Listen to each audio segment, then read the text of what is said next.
আরে বাবা রিয়াজ, তুই কোন সময় হ্যাঁ? বাবা এক ফকিন্নির বাচ্চা, তো সাহস কি করে হইলো?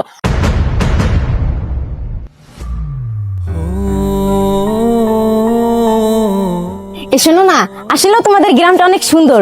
প্রথমবার আসলাম তো, অনেক ভালো লাগতেছে। আরে আমার বাবা রিয়াজ না, এত তাড়াতাড়ি চলে আসলো। আরে বাবা রিয়াজ, তুই কোন সময় হ্যাঁ? বাবা এক ফকিন্নির বাচ্চা, তো সাহস কি করে হইলো আমার হাজবেন্ডকে জড়াই ধরার? তোর গায়ে থেকে কি পরিমাণ দুর্গন্ধ বের হচ্ছে, তোর গায়ের কি অবস্থা! আর এইসব কি জামা কাপড় পরে আছিস? হ্যাঁ, জামা কাপড় তো তোর একদম ছিঁড়া, দেখতে তো তুই ফকিন্নির বাচ্চার মতো। খেতে খামারে কাজ করিস আর আমার হাজবেন্ডকে কিনা জড়িয়ে ধরেছিস, তোর সাহস কি করে হলো? কথা বলছিস না কেন? তুই তো খেতে খামারে কাজ করিস, কামলা ফকির একটা। তোর গায়ে কি পরিমাণ ময়লা, তোর সাহস কি করে হলো আমার হাজবেন্ডকে জড়িয়ে ধরার? কি হলো?